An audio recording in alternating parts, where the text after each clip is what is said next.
Between the island of Elba and the continent, they say there are hundreds of wrecks. They're Roman, Greek, Turkish, French, and laden with amphora, coal, or various other merchandise. Nobody cares about them, and nobody really knows where they are.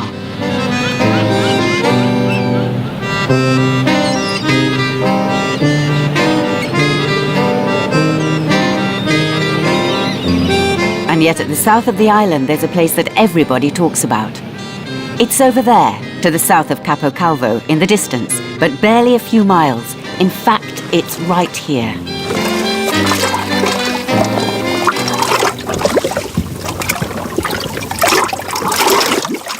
And this is where the Polluce sank, in 1841. The story's not as old as all that, and yet here, just a few years ago, nobody knew the name of that ship. On the other hand, everybody knew that there was something at the bottom of the sea. From father to son, for a century and a half on this quayside at Porto Azzurro, they've been doing more than mend their nets and stroke octopus. They've been telling each other a wonderful story. Sapevano che c'era un relitto. Well, we knew there was a wreck, but we didn't know what it was called. Well, maybe the old folks did. But you talked about it. Yes, there was a wreck down there. We talked about it, like those before us did. It was a wreck of a ship, but as for knowing where it was, the exact spot, whether it was still there, the legend simply said that there was a golden coach at the bottom of the sea.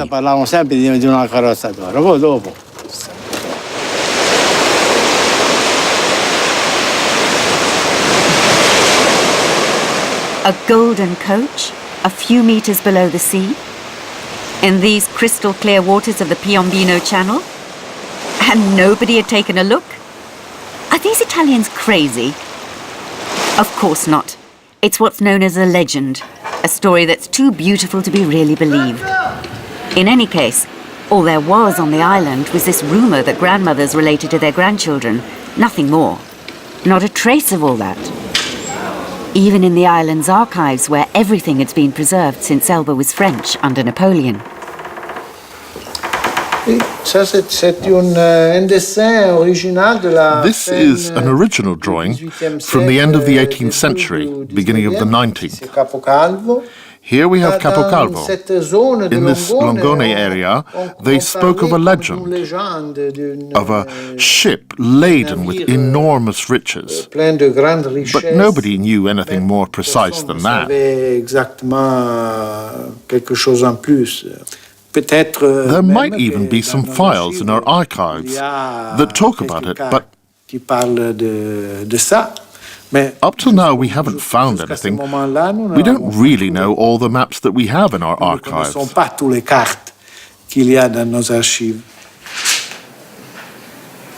Mr. Battaglini, historian and curator, even tells us a terrible secret. According to him, nobody had ever opened this box of the Commune's archives for June 1841.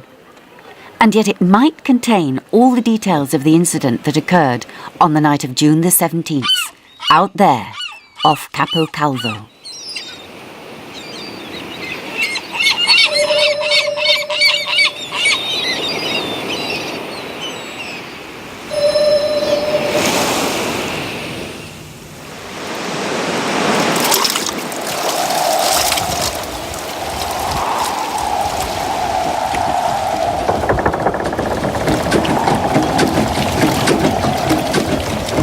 The sea is calm, the winds are favourable, and the Polluce is quietly pursuing its course from Naples to Marseille via Livorno and Genoa. Arrival at Livorno is expected at first light tomorrow morning. Sailing to the northwest, the Polluce is following one of the most ancient sea lanes in the western Mediterranean. It's around 11 o'clock when the ship passes off the island of Elba. In the darkness, the helmsman doesn't notice the Mongibello, another merchant vessel, sailing on an opposing course. The Mongibello is slightly heavier and travelling fast. Collision is inevitable.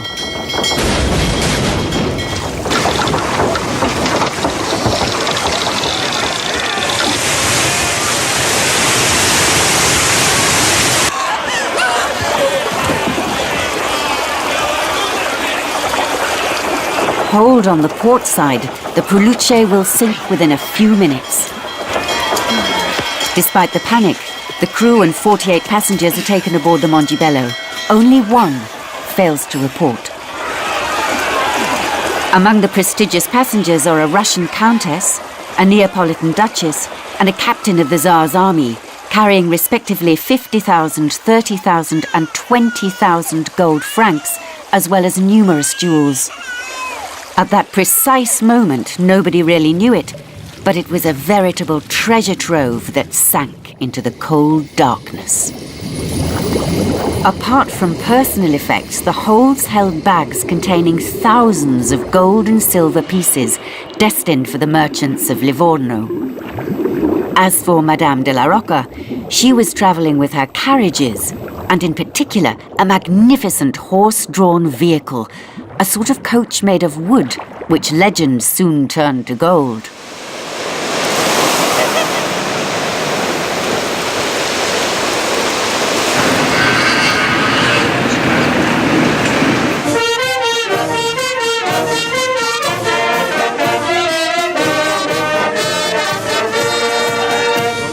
Thus ended the story of the Polluce, or Polluce in English, a luxury vessel belonging to a Genoese shipowner but built in France, in Le Havre, at the same time as her sister ship, the Castor. Launched in May 1841, the Polluce sailed for little more than a month. The years that followed were quite confused. After having been Spanish, Tuscan, English and then Napoleonic in 1815, Elba became truly Italian in 1860. At the time, several languages were spoken on this island, measuring no more than 30 kilometers. From north to south, the inhabitants couldn't even understand each other. So who knows? Maybe they stopped telling this story to their neighbors or passing strangers. Maybe grandmothers kept it solely for their grandchildren. No more was said of it until 1936. Today, the mystery of the Polluce will be solved. That's the title. After having located the spot where the shipwreck must have happened 130 years ago, divers from the Artiglio descended to a depth of 70 meters and started to explore.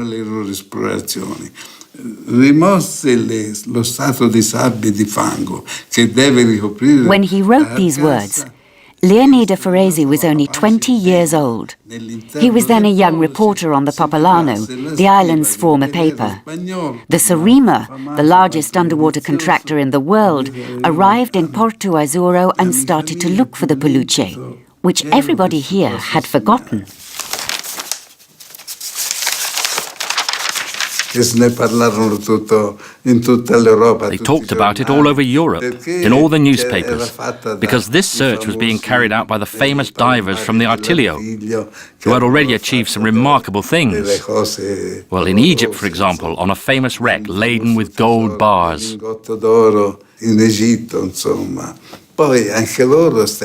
They tried, but even they couldn't manage to find this ship. They didn't find the spot, and even less the gold. And then nobody talked about it anymore.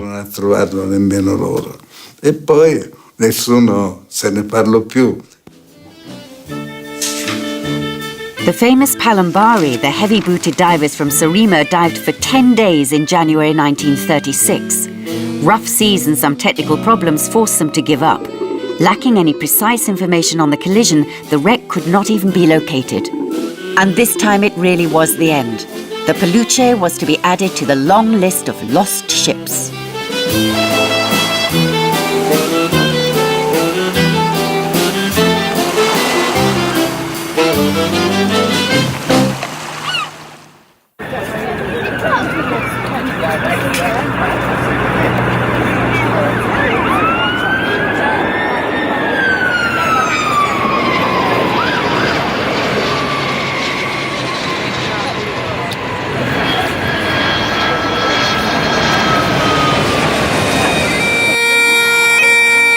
London. At 16 Bolton Street, not far from the city, are the offices of Dix, Noonan Webb, a firm of valuers and auctioneers. Their speciality? Coins. diverse currency and old jewellery. Here they run a fine tooth comb over old banknotes, treasury bonds, piastres, écus, louis d'or. They estimate their value before handing them over to the highest bidder at very chic and very private auctions. On June the 20th, 2001, the company was preparing to auction a magnificent treasure, a treasure from an English ship with a strange name, the Santa Lucia. It was said to have sunk in international waters off the Liguria coast, not far from Genoa, in 1841. But the auction would never take place. A day or two before the auction, we were contacted by the British police, who had been contacted by Interpol, and the whole collection was withdrawn from sale as they were not found in international waters but found it off the coast of Italy and illegally taken. So therefore we had no choice but to withdraw them, and the coins were then subsequently collected by the British police and delivered to the Italian authorities. Incredible. A treasure that wasn't what it was believed to be. The Santa Lucia never even existed. These coins, jewels, emeralds and gold crosses were actually the treasure from a forgotten ship, the Polluce.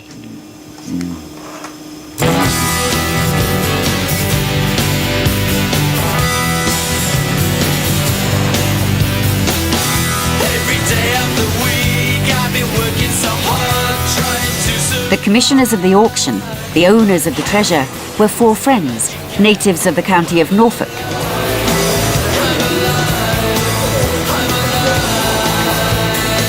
Great Yarmouth, an ordinary little seaside town on the east coast of England. A local paper, the Mercury. On June the 8th, 2001, barely 2 weeks before the auction sale, reporter Liz Coates tells her readers a wonderful story, the unexpected discovery of the treasure of the Santa Lucia by Messrs. Pearson, Dixon, Sinclair and Sullivan.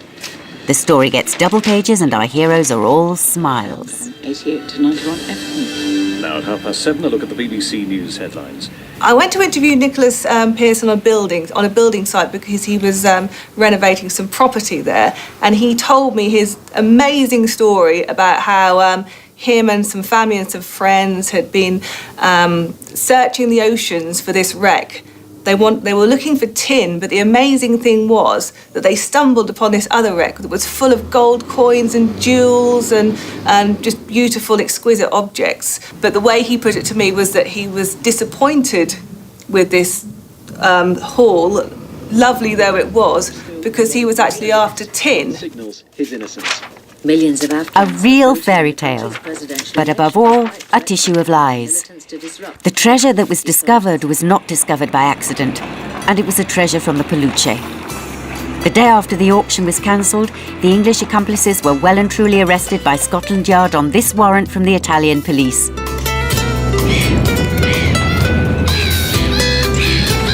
But as nothing is simple in this story, in order to understand it, we have to recross the channel. It was there, in France actually, that it all began. It was about 25 years ago, somewhere in the Paris suburbs.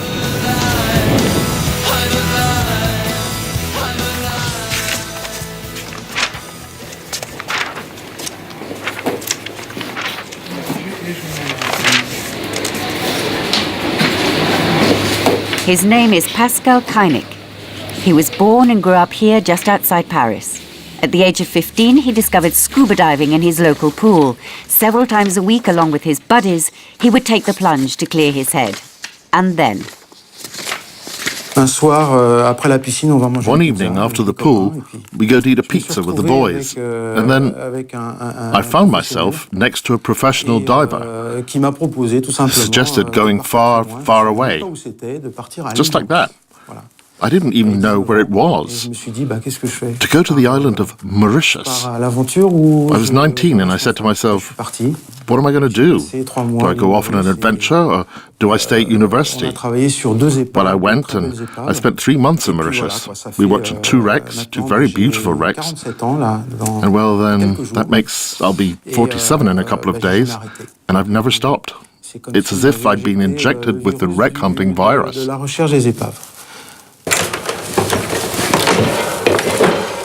Pascal now lives in Jakarta in Indonesia, but his Ali Baba's cave is here, in the family attic. This is a place I come back to from time to time to get some information, some documents I'm looking for, and some things. This is something else. A bottle of bitter secresta. This comes from a ship that sank in Indonesia called the Marie-Thérèse in 1872. This is a sugar bowl, probably from the General Abutucci, which we found off the coast of Cape Corsica, 2,600 meters deep, but still very well preserved. It's Paris porcelain of no great value, but I guard it preciously. Well, this was cargo on the Abutucci, which was carrying objects for the Jubilee of Pope Pius IX. And we found similar objects on the Polluce, which are now in Italy.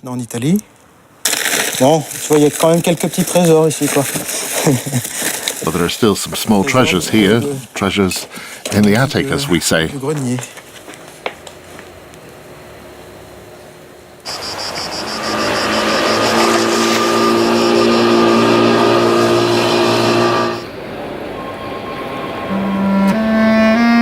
So this is the man, the one who found the Polluce.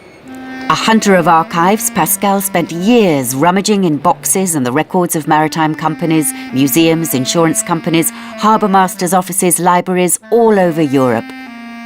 One day, in June 1989, he's at the trade exchange in Marseille. He's come to snoop around. At first, I try to find information in a systematic way in the archives, magazines or periodicals, newspapers of the period, like the Marseille Semaphore. And there, during my systematic research, I stumble across 3 lines. Not much, but these 3 lines rang a bell. So I say to myself, hey, maybe there's something worth looking into here. Chronique locale. Il n'était question hier dans notre ville. Local news. All the talk yesterday around our city was of the collision at sea that created a big impression at the exchange, and which Italian sailors will long remember. In less than 10 minutes, the Polluce was engulfed. All was lost: equipment, letters, passengers' belongings, and even the ship's papers. Jusqu'au papier du bord.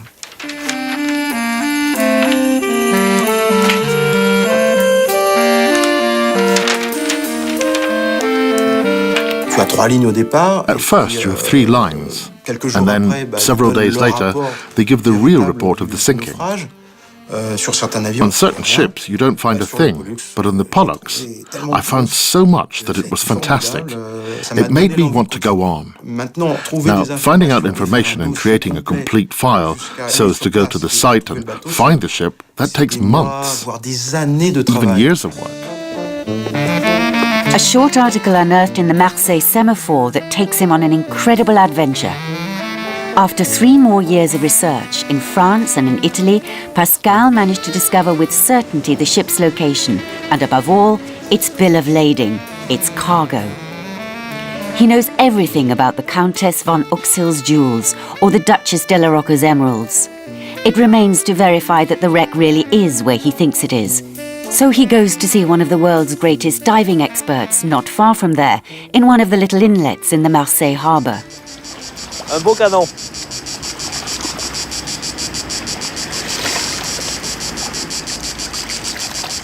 Well, I'm stepping aboard the discoverer of the Polluce, with its submarine, the Remora, which can go to a depth of 600 meters. These are the sonars, ultra-modern American sonars. They send out ultrasound waves to the sides, and we pick up an image bounced off a sunken amphora, right through the pebbles, ironwork, etc. And when it's a ship, well... Henri Germain Deleuze, founder and owner of the Comex Company, a major figure in the maritime world, a highly respected and respectable professional. The ideal associate for Pascal Koenig. Pascal Koenig was one of the people who made propositions to me, And one day he brought me this interesting, exciting wreck, giving me an approximate position, because in those days there were no GPS and ships' captains knew where they were when they were close to the coast because they took sightings. But then, when they were in the middle of the Mediterranean, their position was to within 10 or 20 nautical miles. So he gave me this position, which was precise enough, you must admit. And at that point, we signed an exclusive contract, meaning that he was not allowed to sell the project to anyone else. The two men signed a contract for 5 years and set off for Elba in June 1992. The position estimated by Pascal Keinig is so accurate that the Minibex finds the Pollux very rapidly, in the dark. At a depth of 100 meters, the wreck is almost intact.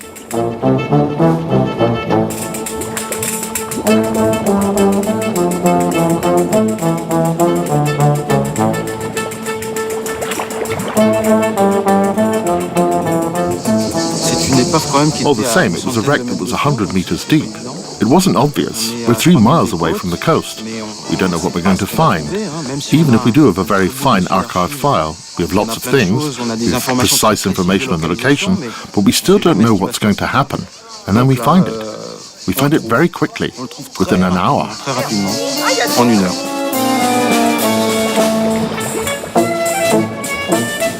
The day that we found it, I raised a chamber pot, which I've kept. It was on top of the wreck. A chamber pot from the wreck, of course. And it's the only collector's item that I recovered.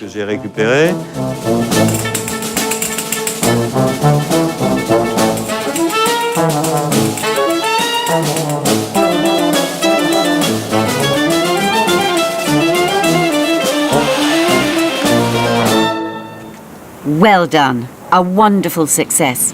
But as always in this affair, there may be a hiccup. Here's why.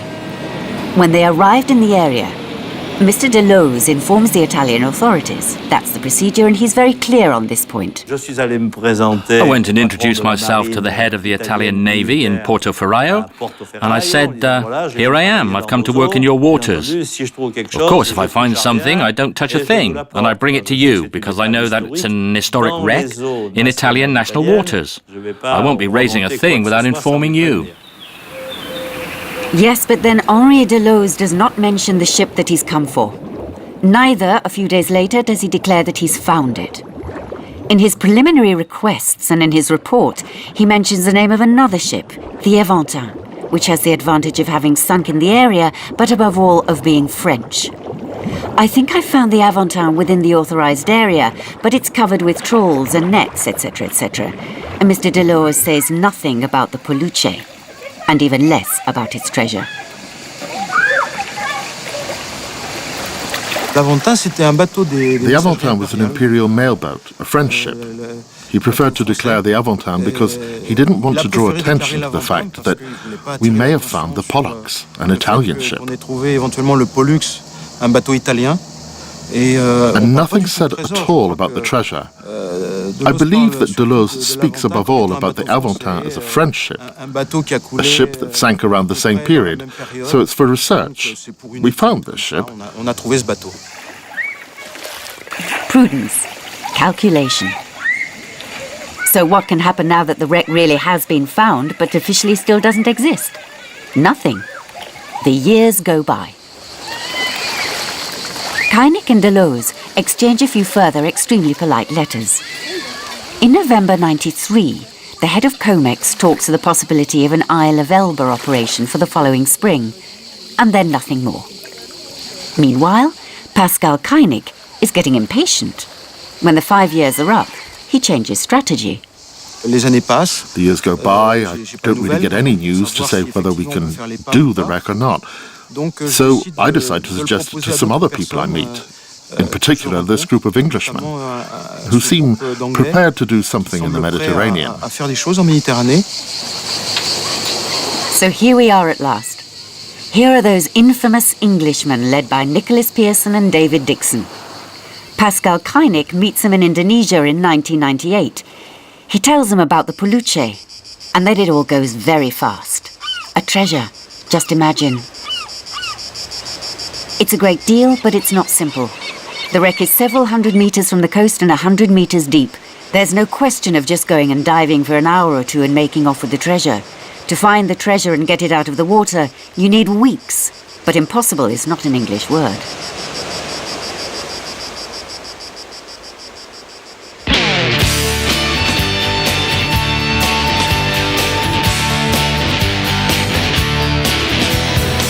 Back in London, because this is where it's all played out. At number 1 Kemble Street, just close to the city. Because it's impossible to pass unnoticed in Italian waters, Pascal Koenig's new associates will have to dive with a permit, an official one. Of course, as in 1992, there's no question of mentioning the Polluce. So David Dixon and Nicholas Pearson come up with a great idea.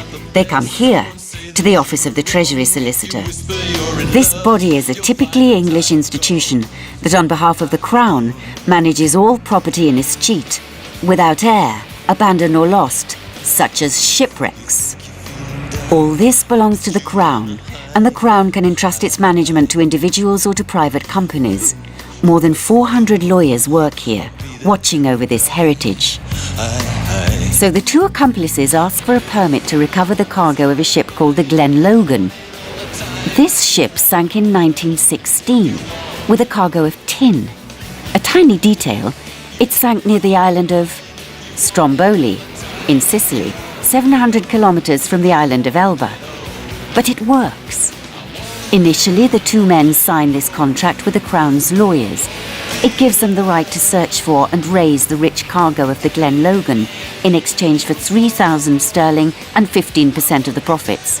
In the contract, the location of the 1916 wreck is classed confidential.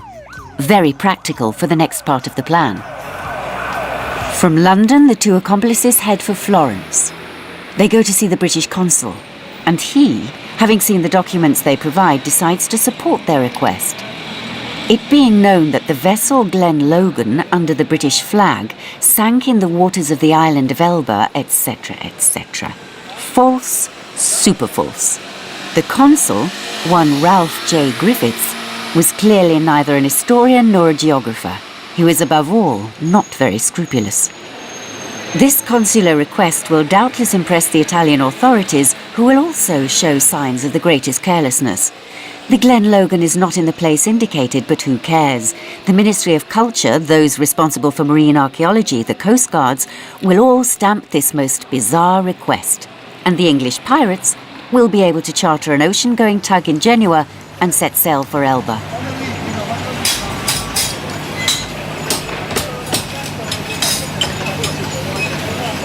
And there you are, gone to look for tin where no tin exists. In the very spot where, according to local fishermen, lies the famous Golden Coach. What a coincidence.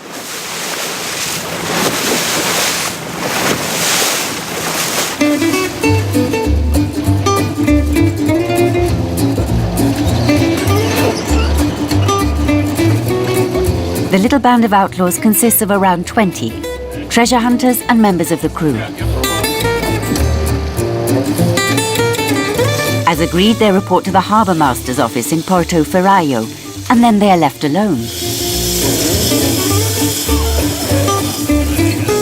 They position the ship directly over the Polluce, and then with a crane and grab bucket, they smash the wreck day after day.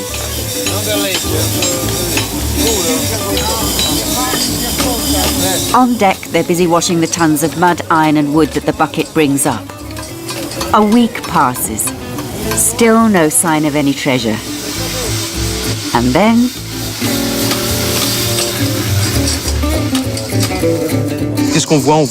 What do we see?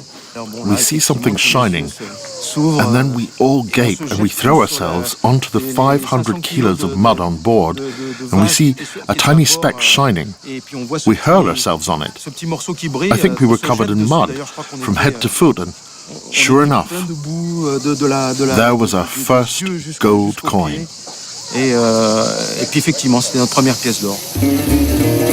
Gold and silver coins, jewels in large quantities, agglomerated, concretioned in the sludge, the mud and the oxidized parts of the hull of the Polluce.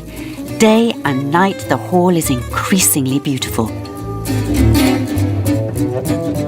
And that's how we found some absolutely wonderful things. Diamonds, tiny, tiny ones. And in this mass of objects of mud, we managed to find these objects here and there.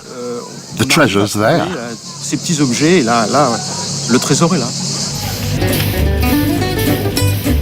In the photo album of the expedition, anxiety gives way to smiles and then to outright laughter. Guided by the little Frenchie, the boys have pulled it off. Lacking permit and money, alas, they have to call off the hunt after 30 days. In a fine restaurant in the town, they crack champagne and then the gang splits up. As in all good mystery novels, the treasure makes its way to England by train, and in this case taken by Jerry Sullivan, one of the English associates. The haul?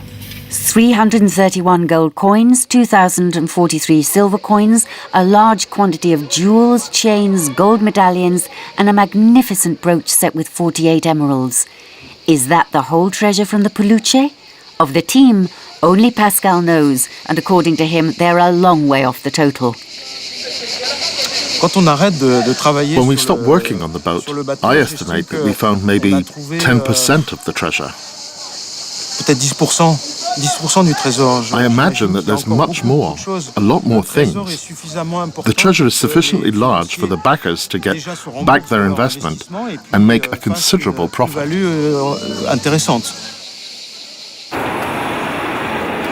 We know what follows.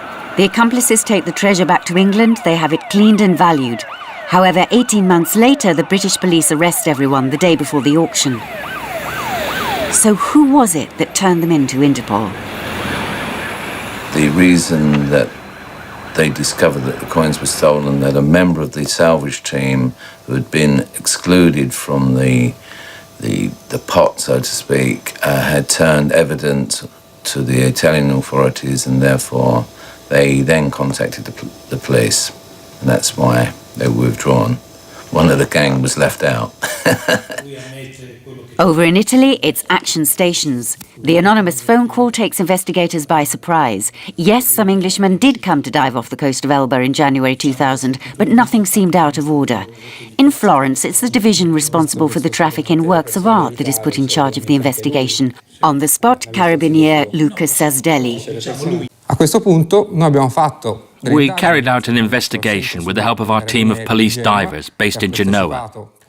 They used an ROV, a remote-controlled submarine robot. We discovered that in fact there was a wreck at this spot, but it was not that of the Glen Logan, because the Glen Logan, as we'd already learned from our internet searches, had sunk off the coast of Stromboli. The Italian police are slow to wake up, but they step up the pace on Operation Polluce. The investigation is very quickly completed. The guilty parties are known. They are those Inglesi who financed and mounted the operation, and of course, that damned Frenchman without whom none of this would have happened.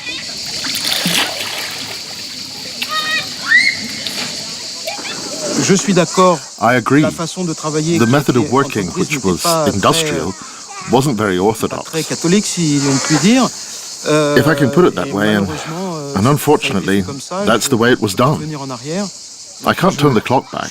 I'm prepared to accept my responsibility as the person who started the affair, so obviously it's thanks to or because of me that this all happened.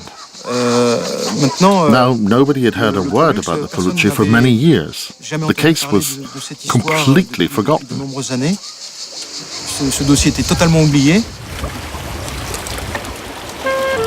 It's true. As we saw, the inhabitants of Elba really had forgotten their wreck and its treasure. And in 2000, they wouldn't even know anything about the Inglesi expedition. It was only a year and a half later, when the auction in London was cancelled in June 2001, that they would learn that those modern-day pirates on the ship anchored out there for a month had quite simply come to rob them. Well, to us it was all very mysterious, because it was obvious they were looking for something. We went close, but they wouldn't let anybody go alongside. Something was going on, but you couldn't tell what. They'd sealed off the whole area. You could go by, but taking a closer look, impossible. Well, of course they resent those adventurers who showed such nerve. In 2006, a reporter turned the affair into a novel after his own fashion and placed the blame exclusively on the Englishmen and particularly on their evil French genius, Pascal Koenig. But nobody's fooled. Although we know the guilty parties from abroad, there are certainly others here who are responsible.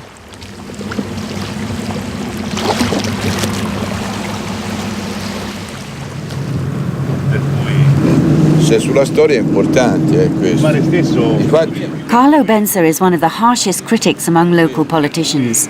He's a member of the Northern League, very patriotic, and blames not only the thieves but also their Italian accomplices. è chiaro che gli inglesi The problem is that there was a complete failure of the institutions, beginning with the commune, the administrative bodies. It's obvious that when the English obtained this permit, giving them the right to occupy this area of an acre and do whatever they liked there was something underhand that allowed them to destroy and loot the heritage of our country. It's unforgivable, unforgivable. But not just for those vandals. They could only do all that because the Italian institutions allowed them to do it. The authorities are notably the harbour master's office in Porto Ferraio. Captain Alessandro, who signed the permit in 2000, is no longer there. When you bring up the Polluce, his successors aren't surprised, but they kick the ball into touch or become forgetful. Myself, I think that it's not our concern. We might not be very accurate, but we're not very well prepared. We only just arrived. Both of us. You're referring to something that happened in 2000? Yeah. That was under another commanding officer. Do you remember anything about the story of the Polluce? No. No, a few things, no real details. No details. Were you here at the time? Yes, but I can't remember the details. I didn't have to deal with that case, and so materially, technically, I just don't know the case. And then in the front line is the Italian Ministry of Cultural Heritage, more precisely, the Soprintendenza in Florence in charge of all the cultural heritage of Tuscany. When we first contacted them, there was no question of any interview concerning the affair.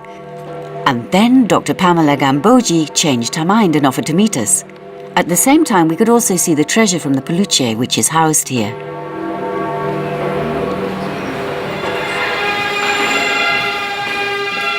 Surprise! In the lobby is the ship's bell.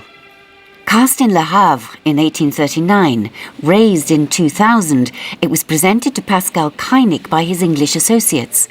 Pascal returned it to the Italian state during his brief detention in 2001. As promised, Pamela Gambogi takes us to see the Polluce treasure. This is kept in a secure place in the most secret and best guarded rooms of the ministry.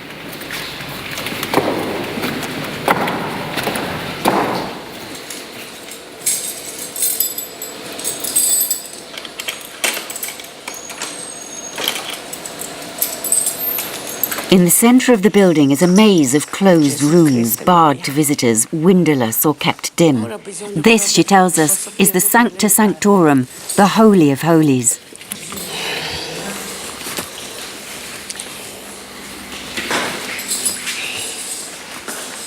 The Holy of Holies of the National Archaeological Museum of Florence, where we have the museum's most precious objects. This is our collection of Greek, Etruscan and Roman coins.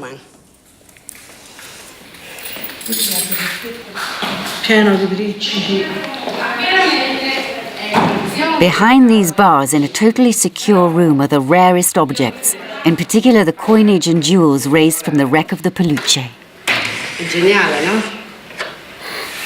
These are the original invitations to the auction sale in London, stating that these coins come from the treasure of the Santa Lucia, which is said to have sunk in international waters outside of Italy.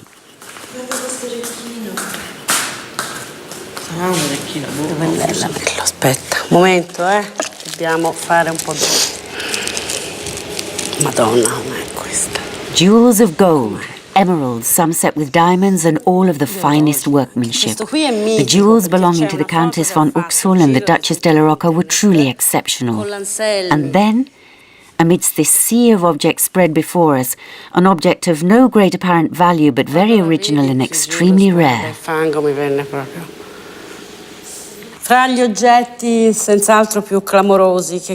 Of all these objects, more than any other, there's one that helps give this ship an incredible Napoleonic aura. Also part of the Englishman's loot, we find this. It's not a medal. It's a tiny closed box. And on the side you can read the following inscription. Chevaux de Napoléon. Hair of Napoleon. It looks like a little relic that would have contained a hair from Napoleon's head, which he would have given to someone close before his death. Ad alcuni più intimi.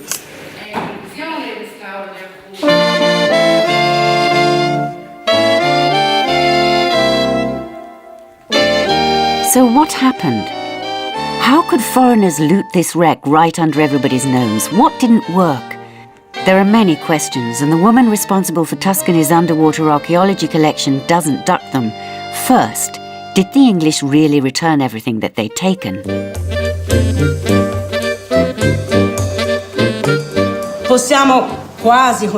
We can say that the stolen objects have been almost totally returned. If a few pieces are missing, it's because one of the pirates kept it for himself. But the vast majority of the things the thieves took away have fortunately returned to their country of origin. Per fortuna, tornata nel suo paese d'origine.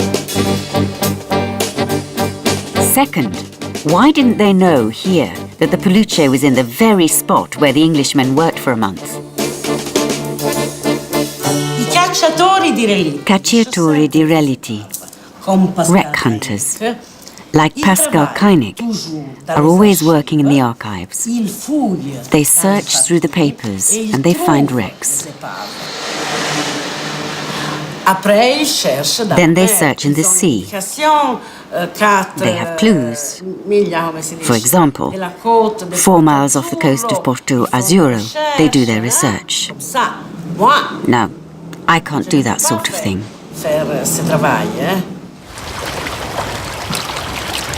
Okay, but what a funny business. Probably no one will ever know what really happened in this affair. Who's guilty? Who's merely responsible? Who lied? Who is competent and who isn't?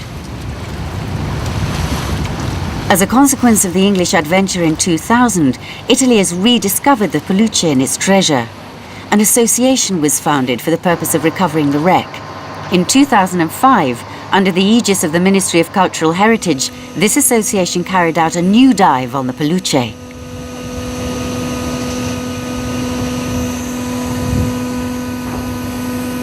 This time, no question of a grab bucket. The state archaeologists and a major submarine operations company are participants, and the work is carried out according to the rules. Even the Carabiniers are there and carry out all the necessary checks.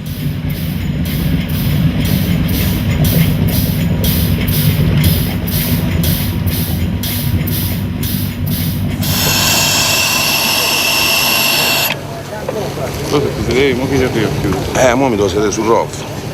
Riprese del rogo ci hanno dato l'immagine di molte monete. Images from the ROV showed us that there was still a large number of coins on the left part of the ship. They're clearly visible all over this area. And our job is also to prevent any illegal activity on the wreck. So we're going to carry out a minute inspection of all this part of the port side. We also know that this is where the first-class cabins were, and the most precious objects. Sappiamo che è quello in cui si trovavano le cabine di prima classe. Quanto ci saranno spostati? 15-20 metri. Coins strewn all over the ship's deck. But of course, remember, according to Pascal Koenig, only 10% of the treasure was raised in 2000. So this new campaign is highly promising.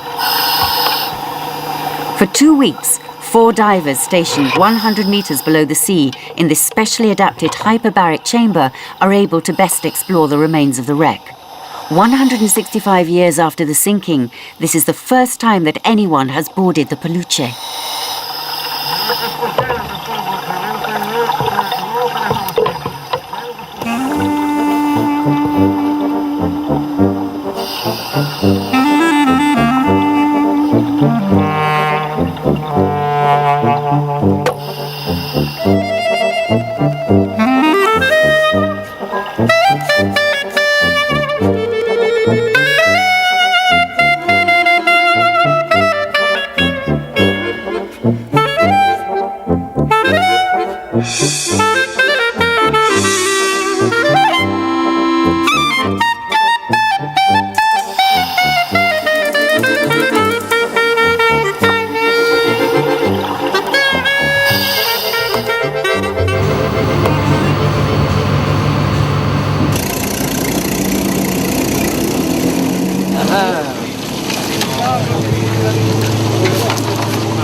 Bingo! Day after day, the Polluce renders up fresh secrets. Everyday objects, silver plate, fob watches, brass door handles, and then, buried in the sludge, more jewels, amongst the most precious.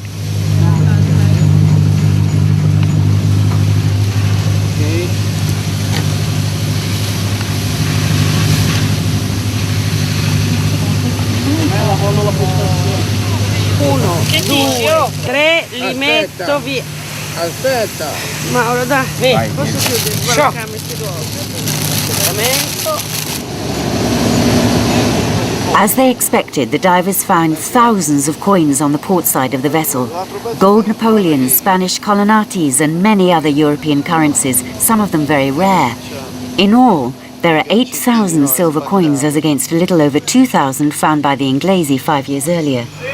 The Polluce's treasure was truly exceptional, and the 2005 expedition was a great success. Questo è del 16 mi sembra, 1817 questo. Massimo, sei contento? E basta, eh? So with this burst of laughter, the nth episode of this incredible tale comes to an end.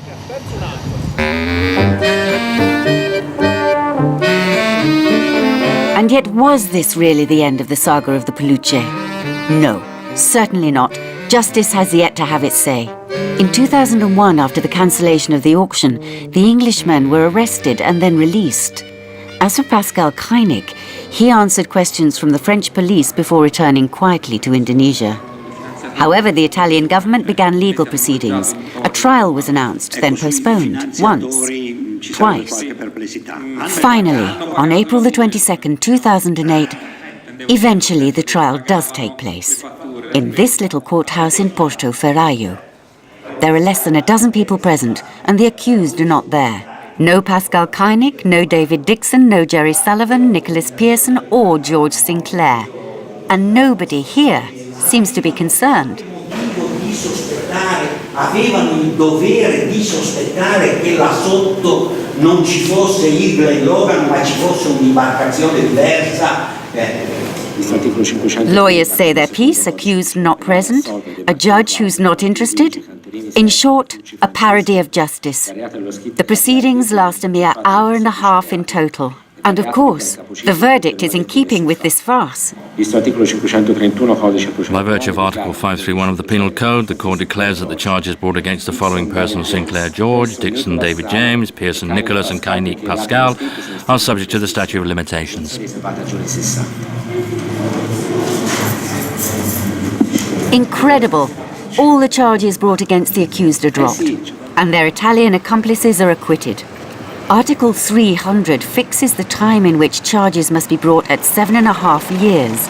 The crime dates back 8 years and 1 month, just enough to announce this very lenient verdict, just enough, in a word, to hush up the affair. And so the Italian state absolves itself of all responsibility.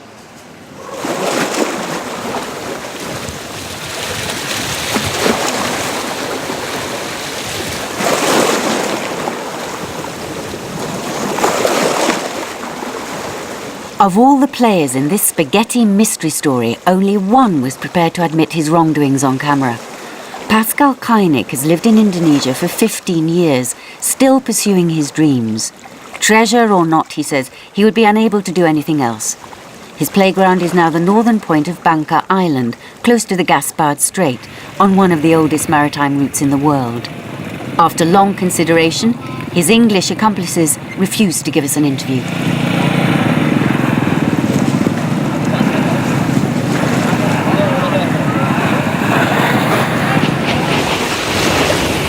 There's a final twist.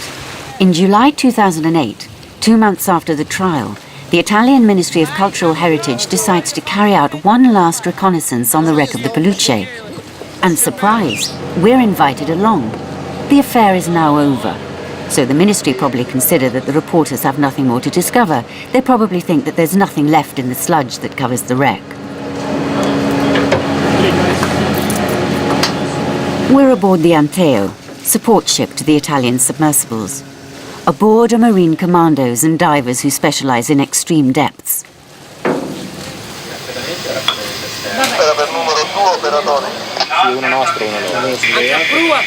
Actually, everything happens on a TV screen. Diver has been sent onto the wreck. Thanks to his camera, we're able to take one last look at the Polluce.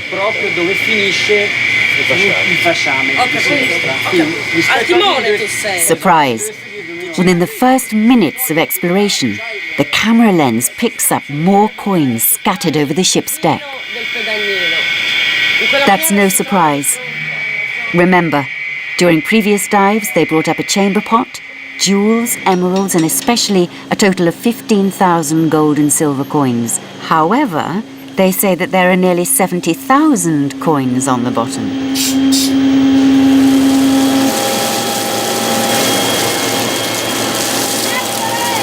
Today, in just a few minutes, around 20 silver colonnates are brought up. The saga of the Polluce may be only just beginning. They also say that there's a golden coach down there, but that, as we know, is just a legend. Ricevuto.